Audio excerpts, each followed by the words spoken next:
वो एक सुनसान इलाके में बना हुआ पुराना बंगला था। बंगले के चारों ओर अजीब सा मौत जैसा सन्नाटा पसरा हुआ था।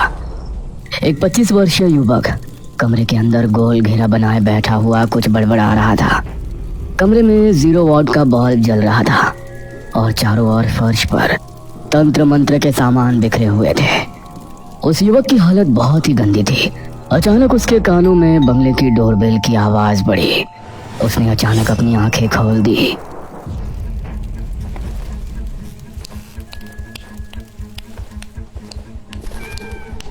और उठकर सीधा बंगले का मुख्य दरवाजा खोल दिया। अरे यार सुमित, तेरी हालत देखकर ऐसा लग रहा है जैसे तुम महीनों से नहाया नहीं है। और ये तूने अपनी क्या हालत बना रखी है? मगर सुमित खाली आंखों से अर्जुन को घूरने लगा। सुमित देखो, तुम्हारे साथ पारुल ने जो भी किया वो बहुत गलत किया। आखिर तुम कब तक अपने आप को इस तरह टॉर्चर करते रहोगे? हम तुम्हारे घर गए थे, तुम्हारे मॉम डैड ने बताया कि तुम पढ़ाई की वजह से अपने पुराने बंगले में कुछ दिनों के लिए शिफ्ट हो गए हो।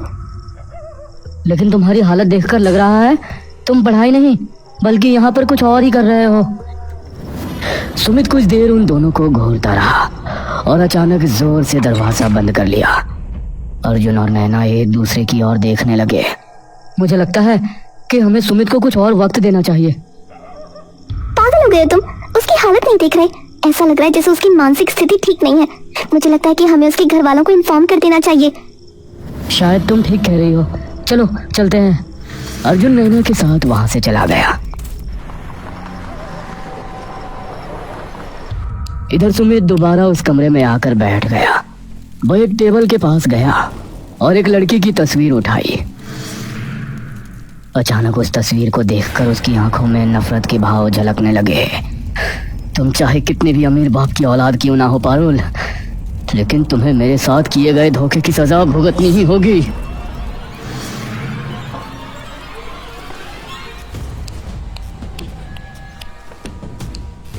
इतना कहकर सुमित सोफे पर बैठ गया। उसके बाल बिखरे हुए थे और वो पुरानी बातों के बारे में सोचने लगा जब वो एक नॉर्मल हंसमुख स्वभाव का लड़का हुआ करता था। कॉलेज के ग्राउंड में अर्जुन और नैना खड़े थे कि तभी एक बाइक वहां आकर रुकी। बाइक पर सुमित सवार था, जो अपनी बाइक की चाबी घुमाते हुए अर्जुन के पास आकर खड़ा हो गया। क्या हुआ? आज तुम दोनों ने क्लास नहीं ली? तुम तो जानते हो उस खड़ूस प्रोफेसर की क्लास आधे से ज्यादा स्टूडेंट मिस कर देते हैं।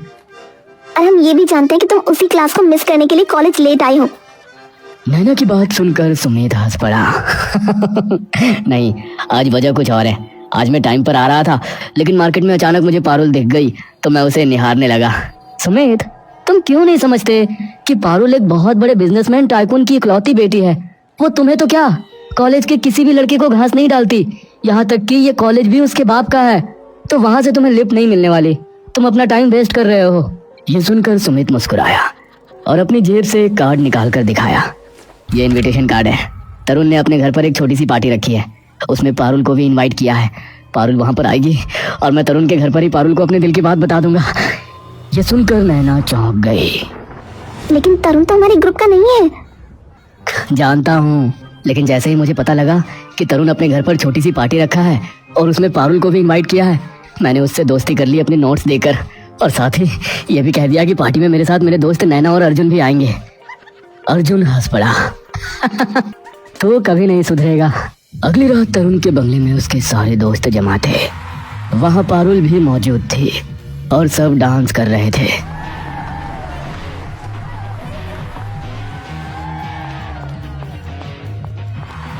तभी अर्जुन अपने दोस्तों के साथ वहां पहुंचा। मेरे दोस्त, मुझे यकीन था कि तुम जरूर आओगे।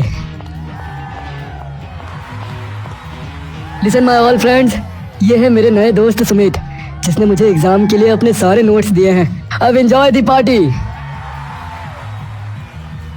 सुमित की नजर पारुल पर जमी हुई थी। कुछ देर बाद सुमित पारुल के पास पहुंचा। मैं तुमसे एक बात कहना चाहता हूँ। हाँ बोलो, क्या बात है? पारुल, आई लव यू ये कहने की ना जाने कब से कोशिश कर रहा था, लेकिन हिम्मत नहीं जुटा पा रहा था। यह सुनकर पारुल ने एक जोरदार चांटा सुमित के गाल पर जड़ दिया। अचानक म्यूजिक बंद हो गया और सभी दोस्तों की नजरें पारुल और सुमित की ओर टिक गई। मुझे आई लव यू कहने से पहले अपने और मेरी औकात का फासला तो नाप लिया होता। जितनी कीमत के घर में तू रहता है ना, उससे दोगुनी कीमत के घर में मेरे घर के नौकर रहते हैं। मुझे अफोर्ड करना तेरे बस की बात नहीं। आइंदा मुझसे बात करने की कोशिश की ना तो ये हाथ अगले गाल पर भी छप जाएगा। आखिर तुम्हें थर्ड क्लास लोगों को अपनी पार्टी में बुलाने की क्या जरूरत थी? सारा मूड खराब कर दिया।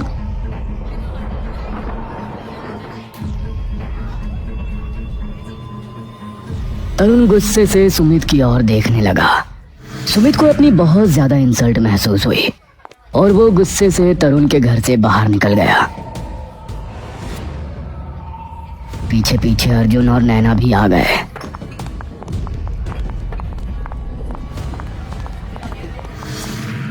सुमित, मुझे पहले से ही पता था कि ऐसा ही कुछ होगा, इसलिए मैं तुझे मना कर रहा था। अगर वो बड़े बाप की औलाद है तो क्या सबके सामने चाटा मार देगी? मैं उसका ऐसा हाल करूंगा कि आइंदा कोई लड़की किसी का दिल तोड़ने से पहले 100 बार सोचेगी।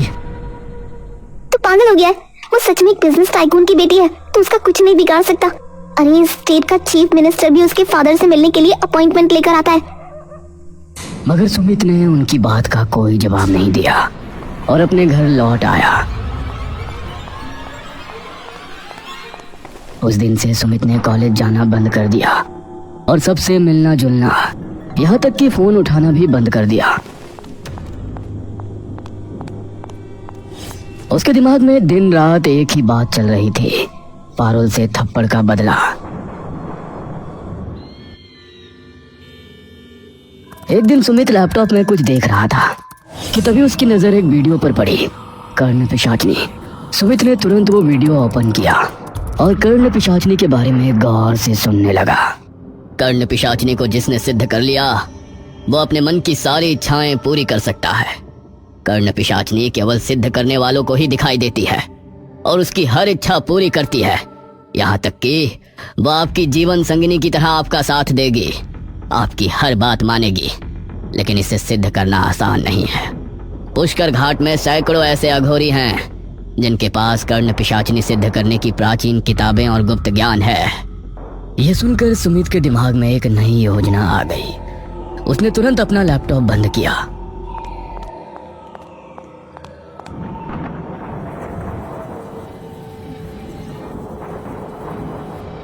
अगले दिन सुमित अपना बैग लेकर घर से बाहर निकल रहा था कि तभी उसकी बहन शालिनी ने पूछा, भैया आप कहाँ जा रहे हो? पुष्कर घाट, बस मेरा घूमने का मन कर रहा है। इतना कहकर सुमित अपनी कार लेकर निकल गया। कुछ घंटे बाद रात के सन्नाटे में सुमित पुष्कर घाट में खड़ा था। तभी उसे एक अघोरी दिखाई दिया। सुमित धीरे धीरे कदम बढ़ाकर उसके पास गया। क्या हुआ? तुझे शमशान घाट में डर नहीं लगता? चला जा, रात के समय यहाँ कोई रुकना पसंद नहीं करता। मैं यहाँ पर कुछ पता करने आया हूँ। क्या पता करने आया है? मैं कर्ण पिशाचनी को सिद्ध करना चाहता हूँ। ये सुनकर अघोरी की आंखों में अजीब सा डर दिखाई दिया। ऐसा सोचना भी मत, तू नहीं जानता, कर्ण पिशाचनी सुनने में बहुत अच्छी लगती है, लेकिन इसे सिद्ध करना आसान नहीं होता। सिद्ध करने वाले को इस पूरे ब्रह्मांड की सबसे कठिन परीक्षा देनी होती है, तभी कर्ण पिशाचनी उसके सामने आती है। परंतु वो जिस किसी के जीवन में आती है उसका जीवन नर्क बन जाता है। लौट जा। तभी सुमित की नजर अघोरी के बगल में रखी हुई एक किताब पर पड़ी जो बहुत प्राचीन लग रही थी। सुमित ने तुरंत वो किताब उठा ली। मेरी किताब वापस कर। लेकिन सुमित रात के सन्नाटे में सीधा दौड़ पड़ा। अघोरी की आवाज उसके कानों में गूंज रही थी। किताब वापस कर दे मूर्ख, तू नहीं जानता कर्ण पिशाचनी कितनी खतरनाक होती है। उस दुनिया के दरवाजे मत खटखटा, वहां से कोई वापस नहीं आया। मगर सुमित की आंखों में केवल पारुल के लिए नफरत थी। वो अपनी कार में बैठा और सीधा अपने घर लौट आया।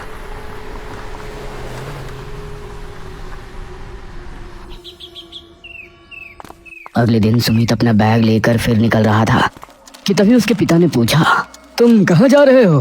डैडी, एग्जाम नजदीक है और मैं यहाँ पढ़ाई पर ध्यान नहीं लगा पा रहा हूँ। मैं अपने पुराने बंगले में कुछ दिन रहूंगा। इतना कहकर सुमित अपने पुराने बंगले की ओर चला गया।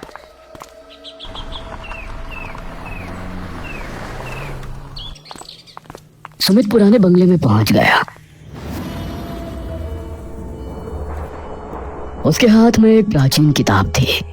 वो धीरे धीरे उसे खोलकर पढ़ने लगा। पन्नों पर लिखे शब्दों को वो ध्यान से समझने की कोशिश करने लगा। कुछ ही देर में सब कुछ उसके लिए स्पष्ट हो गया।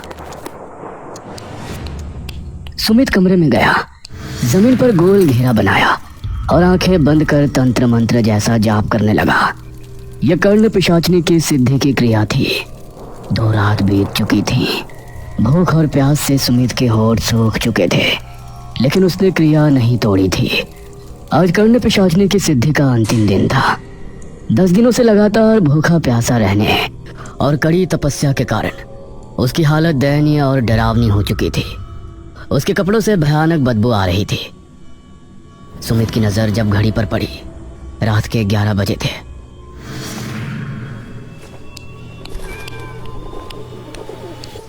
वो चुपचाप गोल घेरे में बैठ गया और तेज आवाज में मंत्र पढ़ने लगा। अचानक कमरे में अंधेरा छा गया।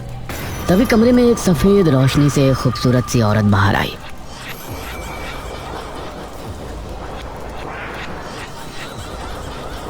आखिर तुम मुझे अपने पास बुलाने में कामयाब हो ही गए।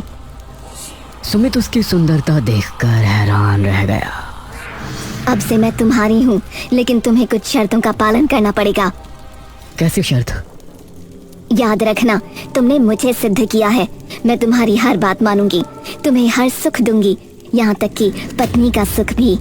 लेकिन अब से तुम वही खाओगे और पियोगे जो मैं खाती और पीती हूँ। मुझे मंजूर है।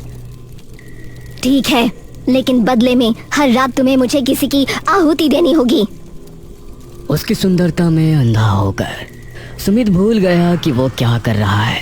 हाँ, मुझे मंजूर है। मैं केवल तुम्हें दिखाई दूंगी, तुम्हारे अलावा किसी को नहीं। और अगर तुम्हारे पास कोई दूसरी औरत आई तो वो इस संसार में नहीं रहेगी। अब बताओ, तुम्हें मंजूर है? हाँ, मंजूर है।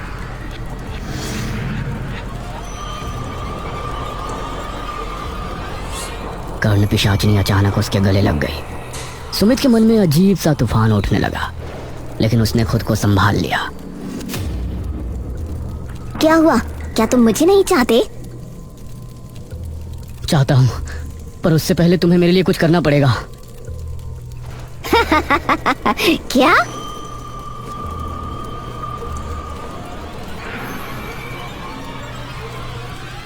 इसका नाम पारुल है। मैं चाहता हूँ कि कल का सूरज ये ना देख पाए। ठीक है। यह कहकर वो गायब हो गई। उधर पारुल अपने बेडरूम में आईने के सामने बाल काट रही थी। अचानक उसे आईने में पीछे एक भयानक चेहरा दिखाई दिया। वो चौंकी और पीछे मुड़ी। वहां एक भयावह औरत खड़ी थी। कौन हो तुम? भयानक औरत ने बिना कुछ कहे उसकी तरफ डरावने तरीके से बढ़ने लगती है। पारुल की चीख पूरे बंगले में गूंज गई।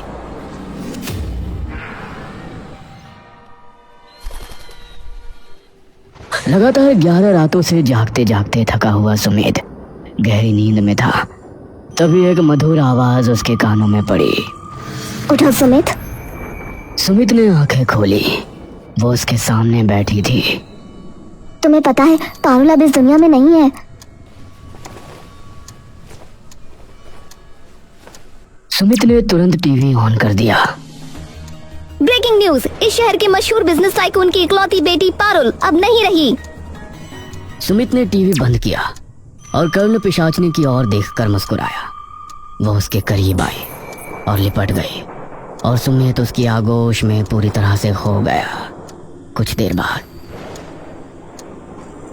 वह गहरी नींद में चला गया।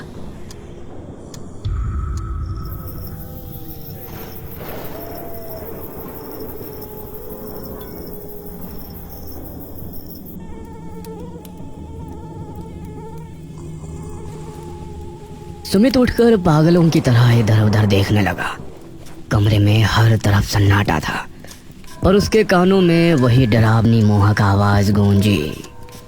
तुमने वादा किया था हर रोज आहुति दोगे, जाओ भी। सुमित की आंखें फैल जाती हैं, उसकी सांसें तेज हो जाती हैं। वो सम्मोहित सा खड़ा हो जाता है। वो उठ खड़ा हुआ।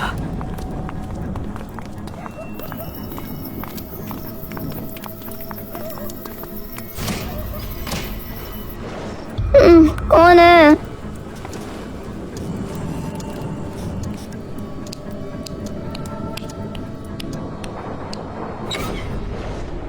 दरवाजा खोलते ही सामने सुमित खड़ा है। चेहरा गंदगी से सना हुआ, आंखों में पागलपन, बाल बिखरे, होठ सूखे हुए और फटे हुए। सुमित, ये क्या हाल बना रखा है? कब से फोन कर रहे हैं तुझे, तू उठा क्यों नहीं रहा? अचानक सुमित एक जंगली जानवर की तरह उसकी तरफ देखता है। कैलाशनाथ घबरा कर उठते हैं। सामने सुमित लहूलुहान खड़ा है, आंखों में हैवानियत।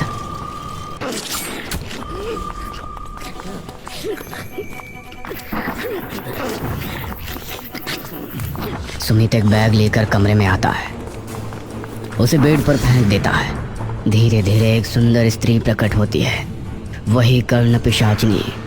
उसकी आंखों में ठंडी चमक, होठों पर हल्की मुस्कान। तुमने अपना वादा पूरा किया, मैं थोड़ी देर में वापस आऊंगी। सुमित पागलों की तरह सिर हिलाता है और कर्ण पिशाचिनी वो बैग ले धीरे से वहां से गायब हो जाती है।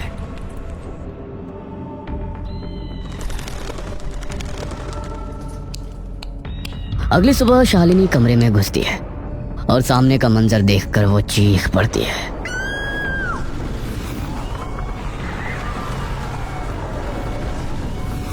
पुलिस और मोहल्ले के लोग जमा हो जाते हैं। शालिनी सुमित का फोन बार बार मिलाती है, लेकिन ऑफ आता है।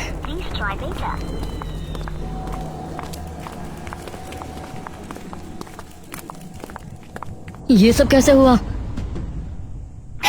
सुबह मॉम डैड को देखा तो इस हालत में मिले। पता नहीं किसने ये किया, और सुमित भैया फोन भी नहीं उठा रहे। मुझे लगता है हमें सुमित के पुराने बंगले में जाना होगा।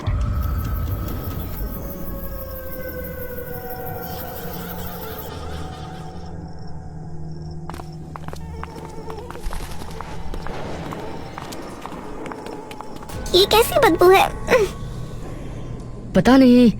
सुमित, सुमित! कोई जवाब नहीं। वे एक कमरे में घुसते हैं जहां सुमित बेजार हालत में अकेला किसी से बात कर रहा होता है। भैया, ये क्या कर लिया आपने? और आप किससे बात कर रहे हो? सुमित बड़बड़ाता है। अचानक उसके कानों में फिर वही आवाज। ये तीनों खड़े हैं, मुझे ये चाहिए अभी। नहीं, ये मेरी बहन और दोस्त है, मैं नहीं मार सकता। अर्जुन डर से एक कदम पीछे हटता है। सुमित, तू किससे बात कर रहा है? अचानक कमरे की लाइट फटकर बुझ जाती है। धुएं के बीच कर्ण पिशाचिनी का असली भयानक रूप सामने आता है। लंबी काली जीभ, लाल जलती आंखें। ये है मेरा असली रूप, और तुमने जो वादा किया था वो निभाओगे। ये तुम्हारे ही माँ और पिता थे जिनको तुमने मुझे दिया अपनी मर्जी से। नहीं, ये नहीं हो सकता। अगले ही पल सुमित को सब कुछ याद आ गया कि उसने यहाँ आने से पहले क्या क्या किया है।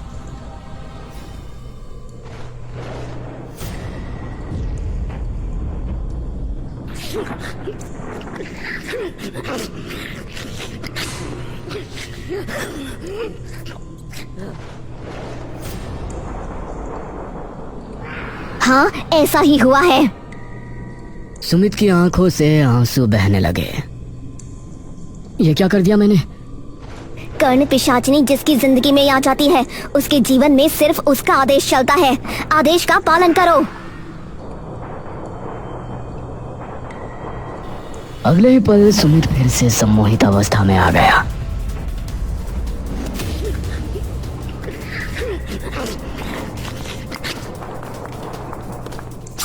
अपने दोस्त अर्जुन और नैना की ओर बढ़ने लगा। सुमित के पागलों जैसी हरकतों से घबराकर नैना और अर्जुन चीखते हुए उस बंगले से भाग निकले।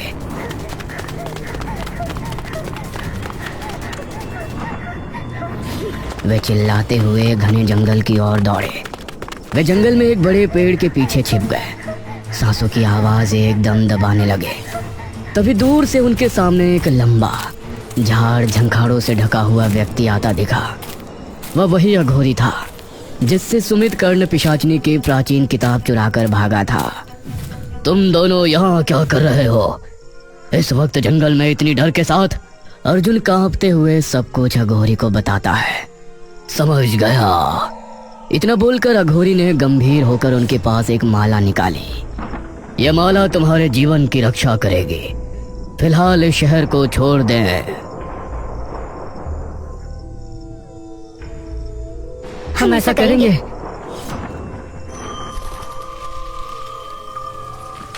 अघोरी सुमित के बंगले में पहुंचा।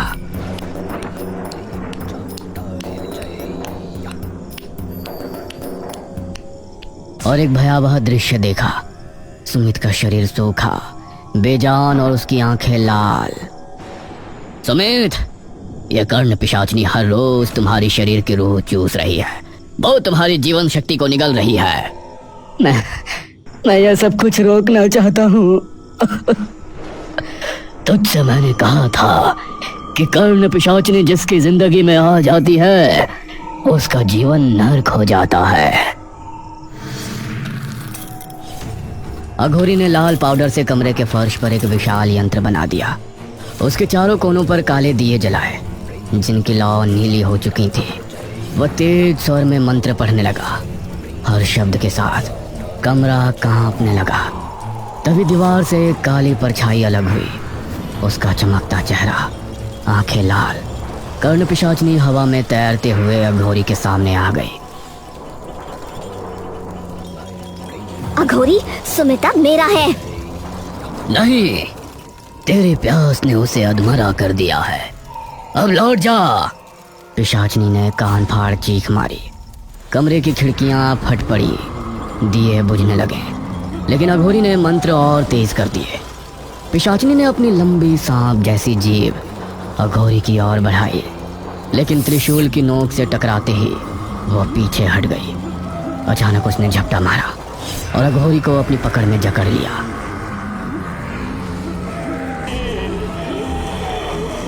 ओम क्लीं कालिकाय नमः।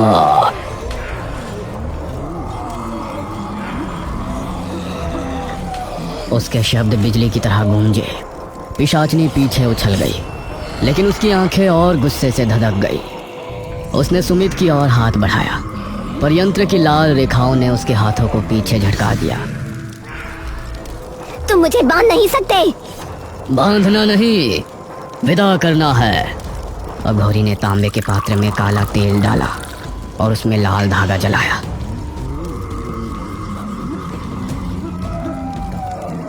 धुएं का एक बवंडर उठा और सीधे पिशाचनी की ओर घेरने लगा। वह तड़पने लगी। उसकी चीखें मानो पूरे बंगले में गूंजने लगी। लेकिन वो इतनी आसानी से नहीं गई। उसने अपने चारों ओर का अंधेरा गाढ़ा कर दिया और एक पल के लिए अघोरी के मंत्र थम से गए।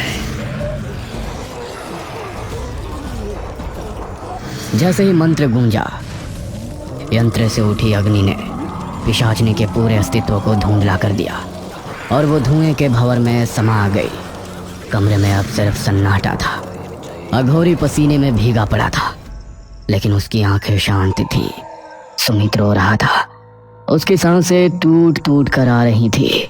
मैंने अपने ही माता पिता और बहन को मार दिया। मैं अकेला रह गया। पाप का प्रायश्चित कठिन है और तेरे हिस्से में अब सिर्फ एकांत है। अघोरी बिना कुछ और कहे चला गया।